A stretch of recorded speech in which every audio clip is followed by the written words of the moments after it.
Assalamualaikum warahmatullahi wabarakatuh.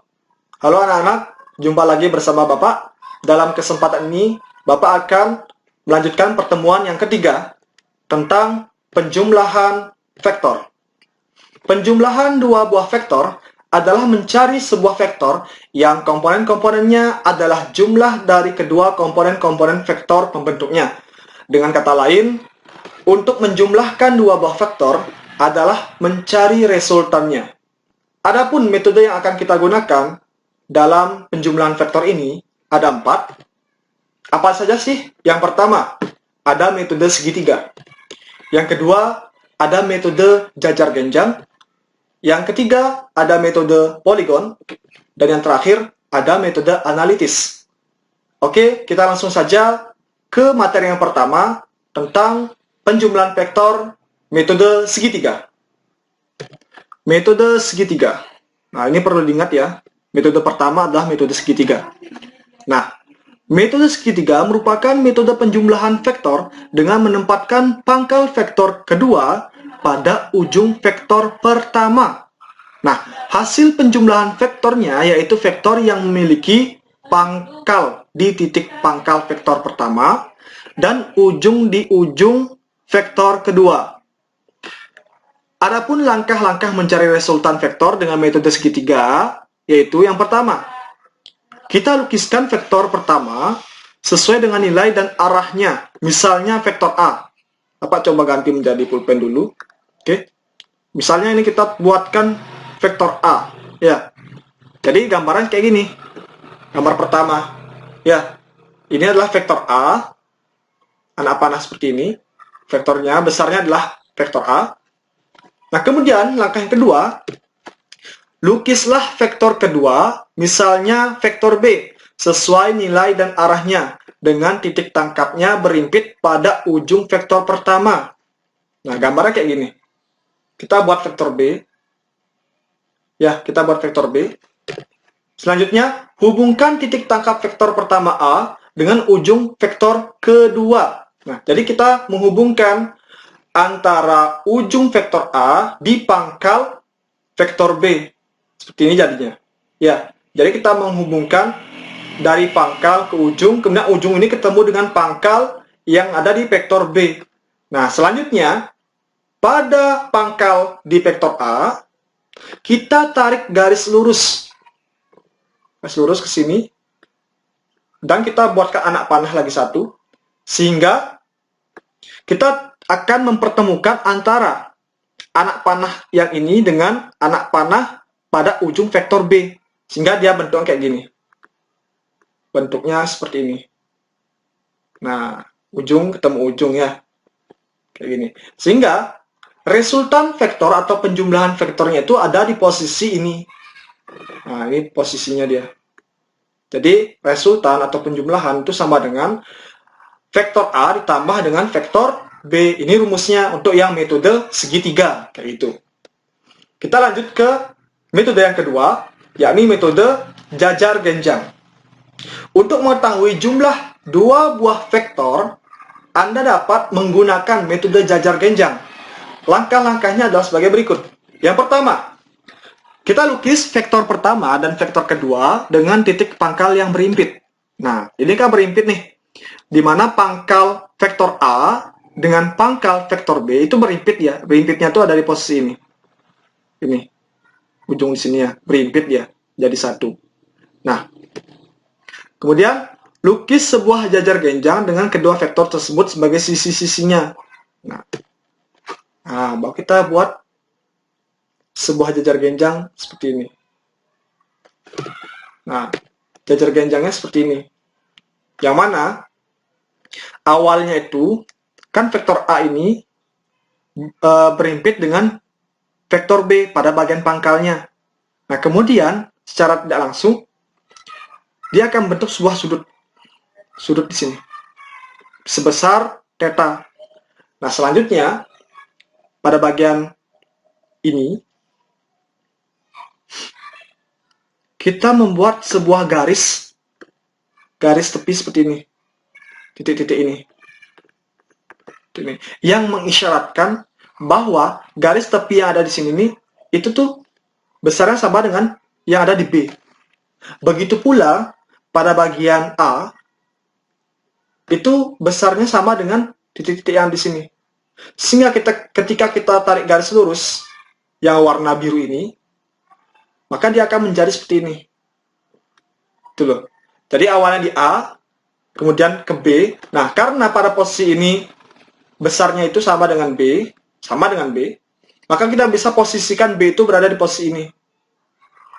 Itu.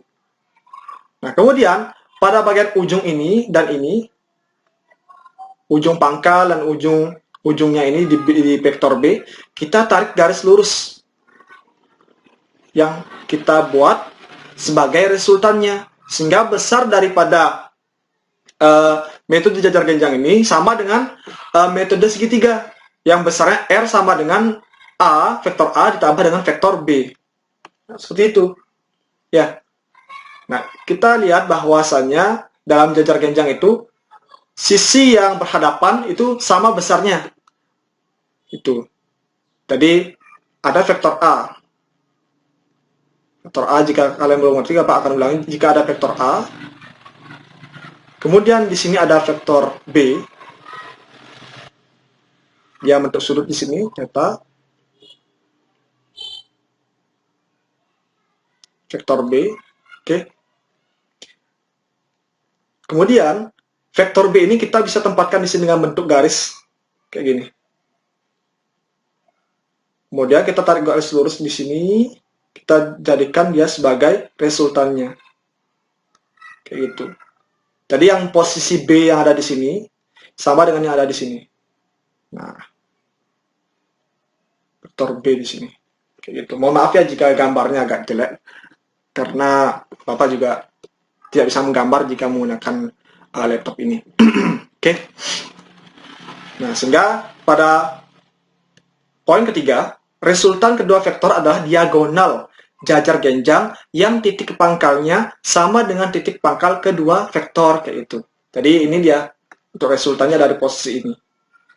Di tengah-tengahnya resultannya. Itu perlu diingat. Kemudian pada keterangan ini bahwa R itu adalah resultan vektor, kemudian A itu adalah vektor pertama, B itu adalah vektor kedua, dan theta sama dengan sudut apit antara kedua vektor. Selanjutnya, kita menggunakan metode poligon. Nah, metode poligon dapat digunakan untuk menjumlahkan dua buah vektor atau lebih. Nah, ini adalah poinnya. Pada ringkasan anak-anak, ini poinnya ini harus catat nih. Bahwa metode poligon itu digunakan untuk menjumlahkan dua buah vektor atau lebih. Ini poinnya nih. Dua buah vektor atau lebih. Nah, metode ini merupakan pengembangan dari metode segitiga. Langkah-langkah menentukan resultan beberapa vektor dengan metode poligon adalah sebagai berikut. Yang pertama, lukislah vektor pertama sesuai dengan nilai dan arahnya. Misalnya vektor A. Nah, vektor A itu seperti ini gambarnya.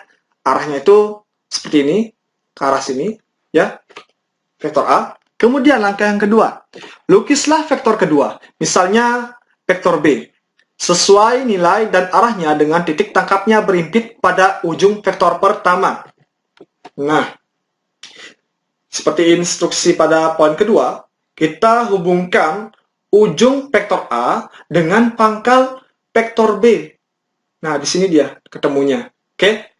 Kemudian, pada step ketiga atau langkah ketiga, lukislah vektor ketiga dengan pangkalnya berimpit di ujung vektor kedua, dan seterusnya hingga semua vektor yang akan dicari resultannya telah dilukis. Nah, dari gambarnya seperti ini, di mana ujung di vektor A ketemu dengan pangkal di vektor B, kemudian ujung vektor B bertemu dengan pangkal di C, vektor C. Ini adalah langkah ketiga. Nah, sekarang kita mencari resultannya atau cara menjumlahkannya. Jadi gampang.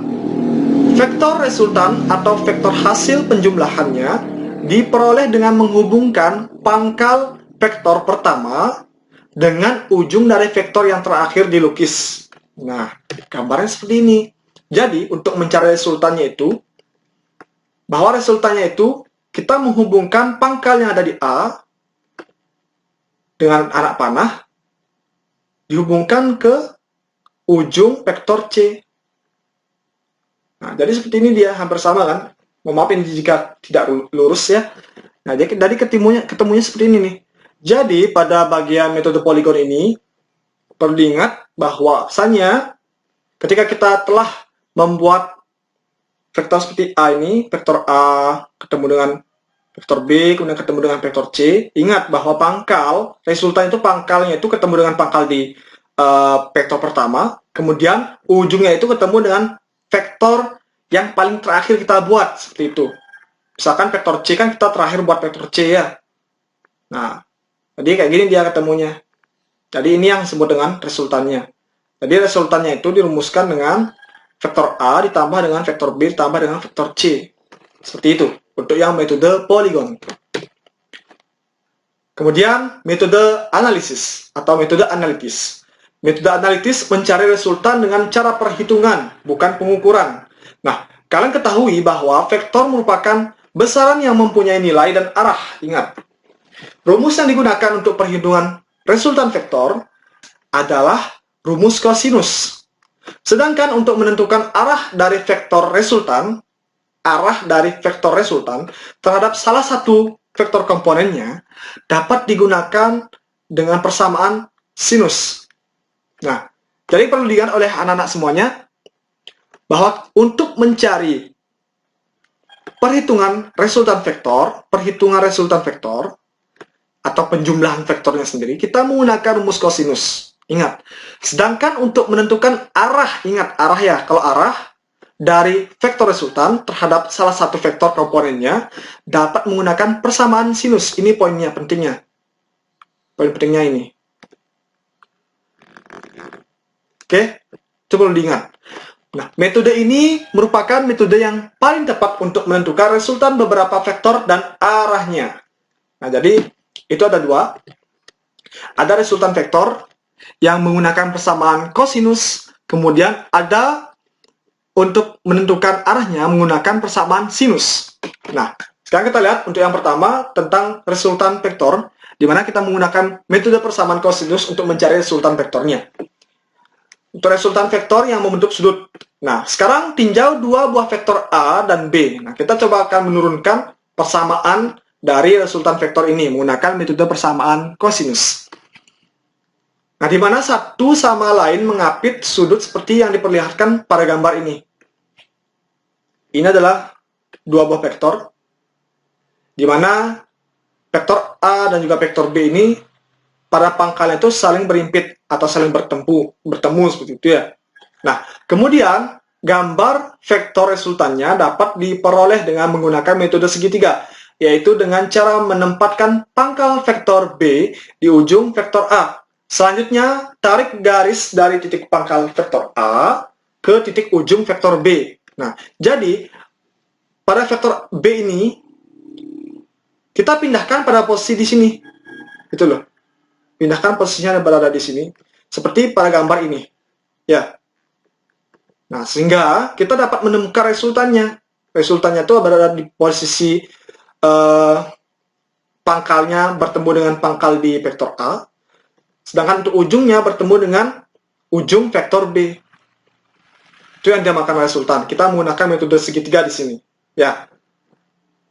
Nah, vektor inilah yang dinamakan dengan vektor R. Resultan dari vektor A dan B hasilnya sebagai pada gambar berikut ini. Nah, seperti itu. Jadi vektor B ini dipindah ke posisi ini. Jadi menjadi seperti ini dia. Oke. Nah, selanjutnya, jika sudah, besar vektor resultan R dapat ditentukan secara analitis sebagai berikut. Nah, kita perhatikan gambar di bawah ini. Kita perhatikan di sini.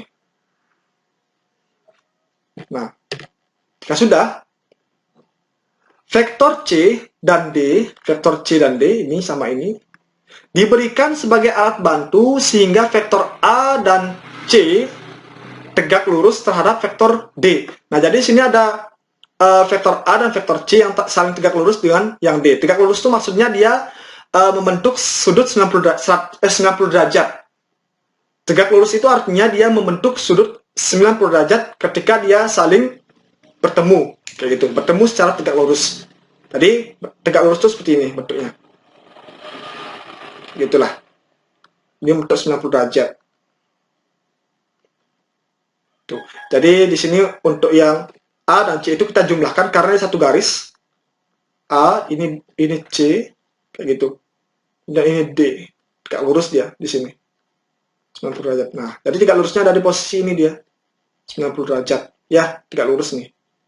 A plus C. Kemudian dengan D di sini.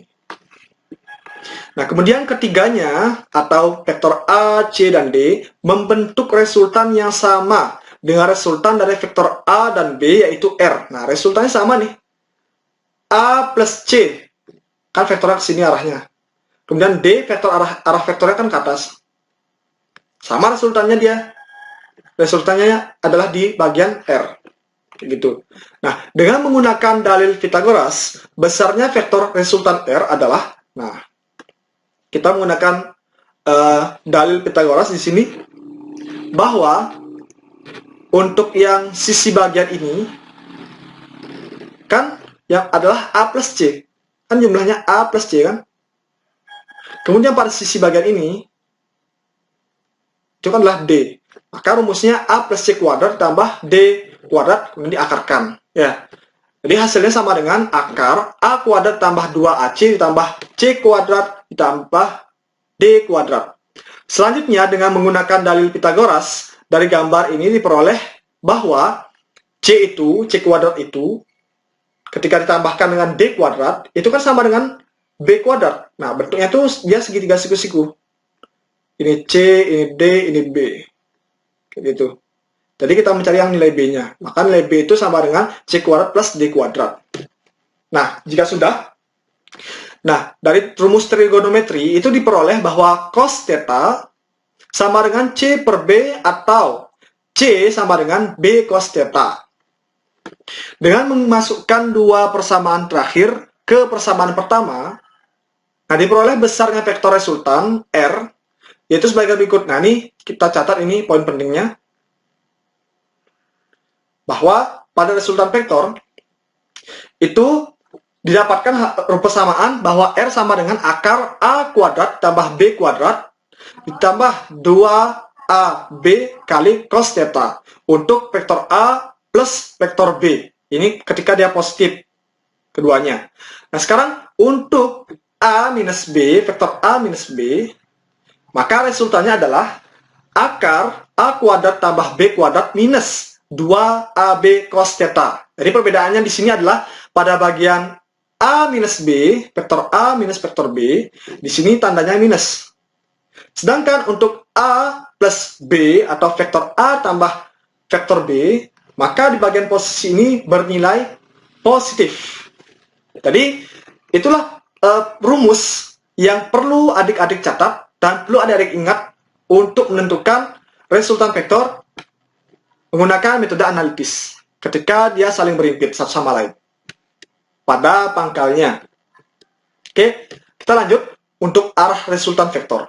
Untuk arah resultan vektor, kita menggunakan persamaan sinus.